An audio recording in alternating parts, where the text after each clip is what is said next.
Hola, este es un curso especial de química donde traté de explicar toda la esencia de la química inorgánica de la manera más fácil y no forzada, con gráficos simples pero muy visuales. Todo el énfasis se pone en simplemente ver los procesos de la química como en las películas, como en la vida, con sus propios ojos, y no memorizar algunas fórmulas, no cargar la memoria con muchas cosas innecesarias. Habiendo visto este curso sin ningún estrés, espero que no haya problemas especiales en la escuela para estudiar química. Y así, sorprendentemente, en la naturaleza, todo, ya sea una piedra, agua, un pájaro, una persona, es como si estuviera hecho del mismo material, digamos, de plastilina. Y esta plastilina, en química es electrón, protón y neutrón. Y además, cuando esta mariposa se sienta sobre un diente de león, no tiene idea de que está sentada sobre una bola hinchada, casi vacía como nosotros. Estamos parados en nuestro globo, y nos parece que estamos parados sobre una sustancia absolutamente sólida, no vacía, ya sea asfalto, hierba, etc. Si alguna fuerza pudiera todo esto en moléculas, o más bien se descomponga en núcleos, entonces el globo entero cabría en un dedal, así de inflados estamos. Y así, todas las sustancias están compuestas por moléculas, que, a su vez, están formados por átomos. Así es como se ven a través de un microscopio. Para una comprensión clara de la molécula, primero imaginemos en sentido figurado qué tipo de molécula de torta. Y digamos que en la cocina consta de una receta, 5 pasas, 200 partículas de mezcla de galletas y 2 semillas de almendra. En la parte superior está escrito, a semejanza. Reacciones químicas como un cocinero toma 5 pasas, 200 partículas de mezcla de galletas y 2 semillas de almendra. Mezcla etc. y recibe molécula de cupcake. Este proceso de formación de moléculas en química se llama reacción química y se escribe como en la parte inferior de la figura. Bueno, ahora vemos claramente la diferencia entre una molécula y un átomo. Un átomo es indivisible y una molécula se obtiene de una combinación de átomos, que sea por ahora, y así, el átomo en química, considerado indivisible y, por así decirlo, representa el espécimen más pequeño de su tipo. Como todo en nuestro mundo, un átomo se compone de electrones, protones y neutrones. Más bien de una cierta cantidad de electrones, protones y neutrones. Es el número de electrones o protones, y en un átomo siempre son iguales entre sí, y determina qué tipo de elemento es decir, un átomo, bueno, digamos que es un átomo de hidrógeno, oxígeno, hierro u otra cosa. Entonces, intentemos comprender claramente la estructura del átomo. Mire el familiar diente de león. Su volumen se concentra en el centro. Lo llamaremos condicionalmente el núcleo y a una distancia bastante grande del núcleo está su blanco, muy pequeño, y partículas ligeras que forman, por así decirlo, una superficie esférica blanca que determina el tamaño de este diente de león. Ahora veamos el diagrama de un átomo real. A imagen y semejanza de un diente de león, este átomo consta de un núcleo, donde se encuentran los protones y los neutrones, y si lo comparamos con el tamaño del núcleo, entonces a una distancia muy grande del núcleo hay electrones. A diferencia de las partículas blancas de diente de león, los electrones giran alrededor del núcleo. En la derecha muestra cómo gira uno de estos electrones. Así, junto con otros electrones, determina el tamaño del átomo. Se muestra más claramente aquí cómo giran los electrones alrededor del núcleo. Ahora con más detalle. En el centro del átomo está el núcleo. que consta de protones, indicados esquemáticamente mediante bolas negras, y neutrones, bolas de luz. Están muy cerca unos de otros, podemos suponer que incluso se tocan, formando así el núcleo del átomo. A distancias incomparablemente mayores que el tamaño del núcleo, los electrones giran, ya formando todo el átomo. Los pesos del protón y del neutrón son aproximadamente iguales, y el peso del electrón es aproximadamente 1000 veces más ligero que el peso del protón y, por lo tanto, los electrones giran alrededor del núcleo.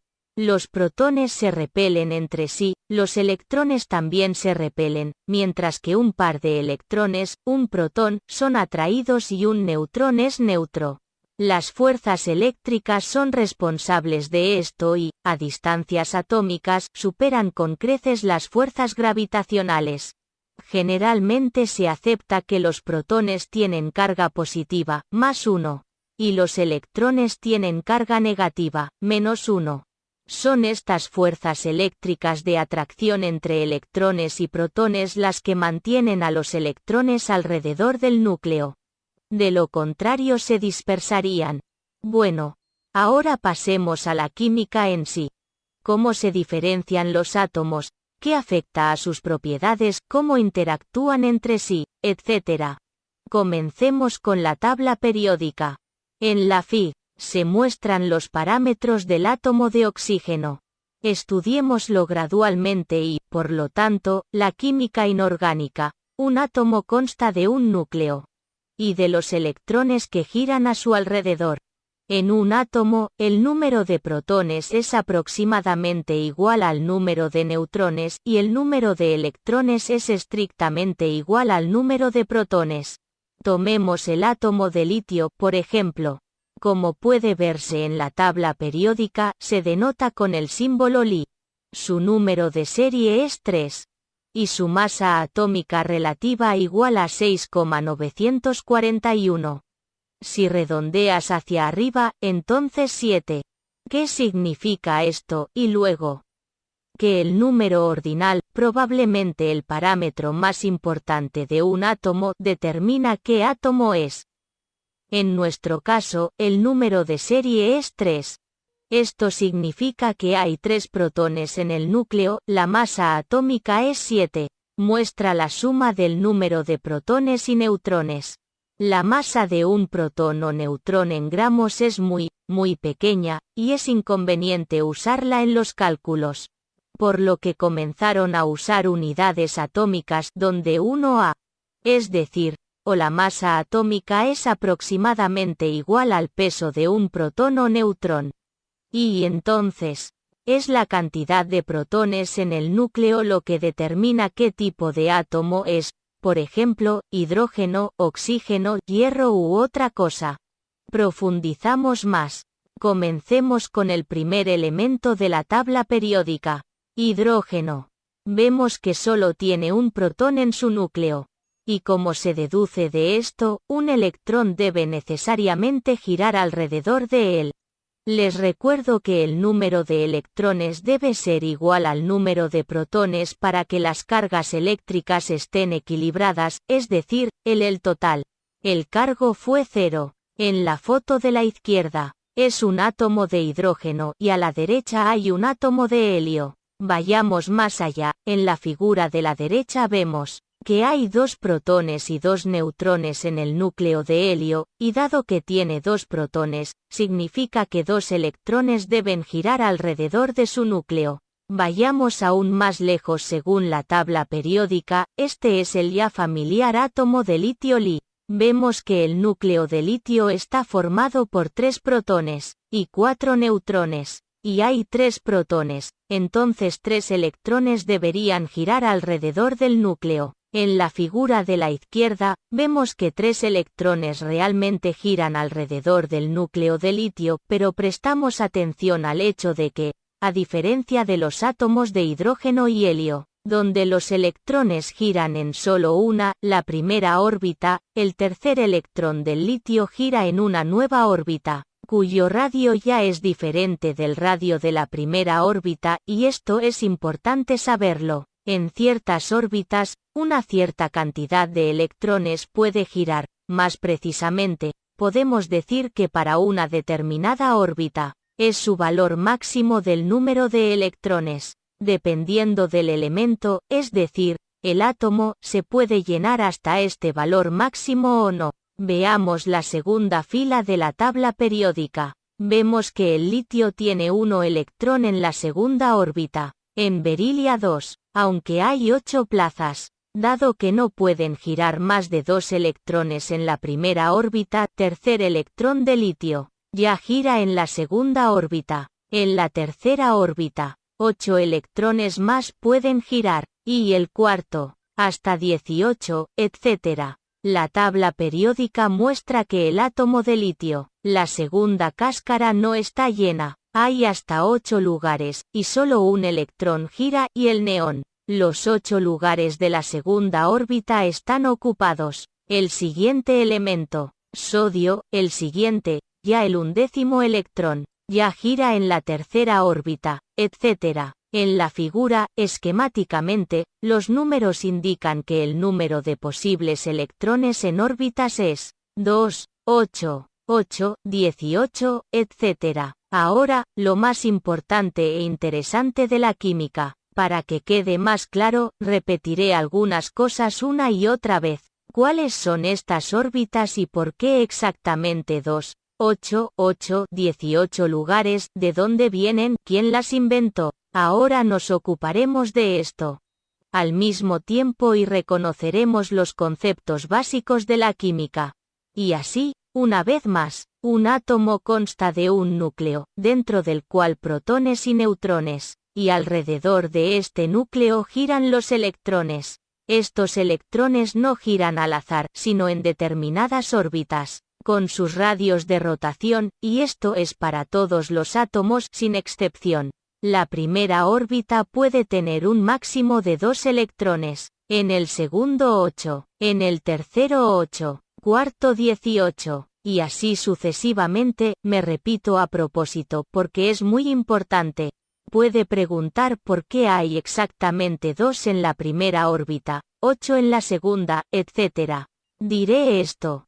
Nadie sabe que este es un sacramento desconocido, lo mismo que, digamos, por qué una persona tiene exactamente 2 ojos, una nariz, 5 dedos. Simplemente un creador, para los creyentes es Dios, pero para los incrédulos es la naturaleza, por eso nuestro mundo fue creado. Por último, intentemos, a través de analogías, similitudes y comparaciones, comprender la esencia de las reacciones químicas. Por ejemplo, 2H2 más O2 igual a 2H2O, o 2 sodio más cloro 2 resulta 2 cloro sódico. Echemos un vistazo al átomo de sodio. Como puede ver en la tabla periódica, el sodio tiene el número ordinal 11, significa que hay 11 protones en el núcleo. Masa atómica o peso atómico alrededor de 23. Significa en el núcleo la suma de los números de protones y neutrones igual a 23, y de las razas de 11 protones, lo que significa que 11 electrones giran alrededor del núcleo. Como era de esperar, los 2 primeros electrones de sodio se encuentran en la primera órbita. El resto de los electrones no tienen lugar allí, ya que el creador creó solo 2 lugares en la primera órbita, y en la segunda y tercera órbitas, 8 cada uno. Por lo tanto, los siguientes 8 electrones ya están girando en la segunda órbita, y que ya 10 electrones han encontrado su lugar y giran allí, y el 11º electrón tendrá que estar ubicado en la tercera órbita. Tenga en cuenta que en la tercera órbita hay 7 vacantes más, y el sodio no tiene suficientes electrones para llenarlas. Esto es importante, afecta las propiedades del sodio. En el arroz de la derecha hay un átomo de cloro. Como podemos ver en la tabla periódica, E1 contiene 17 protones y 17 electrones. Estos electrones deben colocarse de la siguiente manera: 2 piezas a la primera órbita, 8 a la segunda, y los 7 restantes en la tercera órbita. Tenga en cuenta que para llenar la tercera órbita, Al cloro le falta solo un electrón. Esto también es importante. Ahora, intentemos pasar a la forma de pensar del átomo, por supuesto, entre comillas. Miramos la tabla periódica. Observamos de cerca las filas de izquierda a derecha. Primera fila, un átomo de hidrógeno, luego un átomo de helio. La segunda fila comienza con un átomo que ya nos es familiar, litio, y termina con neón. Tercera fila, comienza con sodio, y termina con argón, etc. ¿A qué deberías prestar especial atención? En una columna de helio. Allí Ne, Ar y. Esta es una columna especial. Los elementos de esta columna, todas las capas de electrones están llenas de electrones al máximo valor posible. Recuerde 2, 8, 8, 18. Si el sodio tiene 1 en la tercera órbita, como un electrón extra, y el cloro solo tiene 1 y no es suficiente para llenar la órbita, luego los átomos de la columna de helio, está bien con eso, por lo tanto están inertes, no reaccionan con nadie, ni hola a nadie, no adiós, tienen todas sus órbitas llenas, están tranquilos, y aparentemente felices. Ahí es donde está la tendencia del comportamiento de los átomos. Acabo de llenar las órbitas. Como si todos los átomos se esforzaran o eliminaran electrones adicionales, como en el sodio. Abandona un electrón extra de la tercera órbita, ya tiene 2 órbitas, pero para que se llene al máximo. O complementar el electrón faltante, como el cloro, para que se llene su tercera órbita. Y así, los átomos tienden a tener órbitas llenas. ¿Y cómo se comportan los átomos del centro de la fila, como nitrógeno, fósforo, etc.? Muy brevemente, se comportan de esta manera, es decir, pueden dar y recibir electrones. En resumen, no son ni pescado ni carne. Para entender y recordar esto fácilmente, comparémoslo con la analogía de lo siguiente. Digamos que decidió tirar algo de dinero en su tarjeta Visa y digamos $99 en su bolsillo. 90% de la probabilidad de que le pida prestado otro dólar a un amigo y se tirarían $100 de la tarjeta, y si tuviera, digamos, $103 en su bolsillo. Luego el 99% de lo que le hubieran dejado $3 en su bolsillo y volvería a poner $100 en la tarjeta. Una persona tiene algún tipo de propiedad de redondeo. Entonces, los átomos tienen algo similar, pero solo si una persona redondea hacia arriba a 10, a 100, a 1000, entonces el átomo tiende a redondear sus órbitas a 2, en la primera órbita, hasta 8, en la segunda órbita, 8 más, en la tercera órbita, hasta 18 en la cuarta, etc. Parece que esta es precisamente la filosofía del comportamiento de los átomos, de la que proceden las reacciones químicas. Echemos otro vistazo a la estructura de los átomos de sodio y cloro. Hagamos una comparación más con el comportamiento humano en la vida.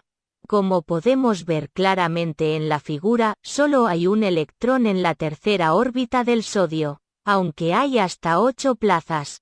Si comparamos la tercera órbita con un apartamento de 8 habitaciones, sale como un electrón, ocupa todas estas 8 habitaciones, y como si este electrón estuviera atormentado por la conciencia, ¿cómo es que hay tanta gente sin hogar en el mundo, tanta gente hambrienta? Y yo solo ocupo 8 habitaciones. Y luego tiene un noble deseo de desocupar este apartamento, es decir, salir de esta órbita. Pero no puede hacer esto, porque equilibra la carga eléctrica del átomo. Si abandona la órbita, entonces el átomo se cargará eléctricamente. Bueno, en sentido figurado, inquieto. Dejemos un rato el átomo de sodio y pasemos al átomo de cloro y su forma de pensar. Solo le falta un electrón en la tercera capa. Y piensa qué lástima, solo una cosa no es suficiente para la felicidad completa, ¿y de dónde obtenerla? Ahora imagina que hay átomos de sodio y cloro. El sodio tiene un electrón extra, y el cloro solo falta uno. Esto plantea la idea de por qué no darle al sodio su electrón extra al cloro, de quien no puede esperar para recogerlo. Pero si el cloro solo toma este electrón, ambos átomos se convertirán en iones cargados eléctricamente. El sodio es positivo, el cloro es negativo, lo que no se puede hacer de acuerdo con la ley del creador. Entonces hay una salida, este electrón girará alrededor del núcleo de cloro. Pero como el átomo de sodio se ha cargado positivamente y el átomo de cloro es negativo, entonces se sienten atraídos por la molécula de cloro de sodio, y la carga total, ya de la molécula, será neutra, es decir, será igual a cero. Este enlace se llama iónico, ya que los átomos de sodio y cloro se atraen y forman una molécula, gracias a fuerzas electrónicas. Tal conexión es característica entre los átomos de la primera columna de la tabla periódica, que, simplemente no puede esperar para deshacerse del electrón extra, y los átomos que están en la columna al lado de la columna de helio, que no puede esperar para recoger el electrón que falta. Esta es una reacción química. 2 sodio más cloro 2 es igual a 2 cloro de sodio. ¿Pero por qué no va el sodio más cloro al cloro sódico? Debido a que el cloro en la naturaleza no existe como un átomo de cloro, pero como molécula de cloro 2. El resto es aritmética. El número de átomos antes de la reacción debe ser igual al número de átomos después de la reacción, y esto es comprensible. ¿A dónde van? Así, se obtiene una molécula de cloro sódico que conocemos como sal común. Esta es la esencia de la reacción química. Sí. También olvidé decir que esta capacidad de un átomo para dar o recibir electrones se llama valencia. Además, la valencia de un átomo que da un electrón se considera positiva. Digamos que el sodio da 1 electrón, por lo que su valencia es +1, y el oxígeno puede tomar 2 electrones. En consecuencia, su valencia igual a -2. Así que descubrimos los conceptos básicos de la química inorgánica, entendieron qué es qué, cómo proceden las reacciones químicas. Tenga en cuenta que sin la tabla periódica, y ni aquí ni allá, este es nuestro mapa principal de la química. Y al final, tengamos solo la tabla periódica frente a nosotros, escriba una reacción por nuestra cuenta, digamos H más O, una pequeña pista. Tanto el hidrógeno como el oxígeno existen en la naturaleza en forma de moléculas de H2 y O2, pero esto ya es para calcular los coeficientes de reacción finales solo para aritmética. Para resolverlo y escribir la reacción correctamente, debe mirar la tabla periódica de la misma manera que antes en el ejemplo cloro de sodio, y adivina qué es qué. Intente detener el vídeo tutorial y escriba esta reacción usted mismo. Para los que no lo consiguieron, abra la tabla periódica y mire. Hidrógeno, H, está en la primera columna. 1 electrón en órbita. Y hay 2 lugares en esta órbita. De ahí que pueda dárselo al público en general. Echemos un vistazo al oxígeno. Él tiene un número de serie, 8, por lo que tiene 8 protones. Por tanto, 8 electrones. Recordamos que el creador en la primera órbita, creado solo 2 lugares, y en la segunda órbita 8. Por lo tanto, los primeros 2 electrones giran en la primera órbita, los 6 restantes al segundo. Entonces, en la segunda órbita hay 8 lugares y hay 6. Nuestro oxígeno, para la felicidad completa, debe donar todos estos 6 electrones, o debe obtener estos 2 electrones faltantes de algún lugar.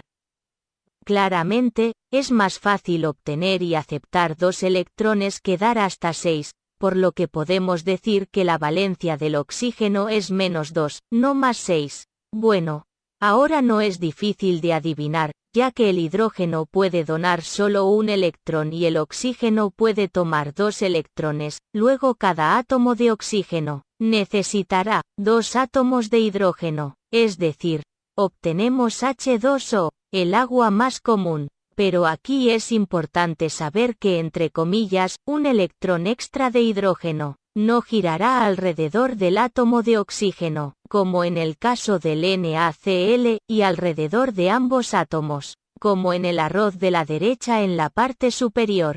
Dicho enlace, a diferencia del iónico, se llama covalente, en la cima de la reacción, mostrado no por símbolos, sino visualmente por átomos. De hecho, así es como se desarrolla realmente la reacción, 2 de la madrugada más O igual a H2O, es decir, 2 átomos de H reaccionan con 1 átomo de oxígeno y ya se obtiene una molécula de agua. Pero dado que en la naturaleza, el hidrógeno y el oxígeno existen en forma de H2 y O2, entonces el siguiente paso es escribir, como si se tuviera esto en cuenta, H2 más O2 igual a H2O, es decir, las moléculas de hidrógeno y oxígeno entran en la reacción, como resultado se obtiene una molécula de agua. Y finalmente, para que todo sea correcto, y la aritmética sea correcta, es decir, el número de átomos antes y después de la reacción sea igual, ya estamos pasando a la aritmética y finalmente obtenemos 2H2 más O2 igual a 2H2O. Ese es el final del cuento de hadas. Ahora que conoces todos los misterios básicos de la química, espero que ahora que hayas visto todo esto con tus propios ojos, como en una película, sin mucha dificultad, de forma independiente y sencilla, entenderás las lecciones de química. Adiós.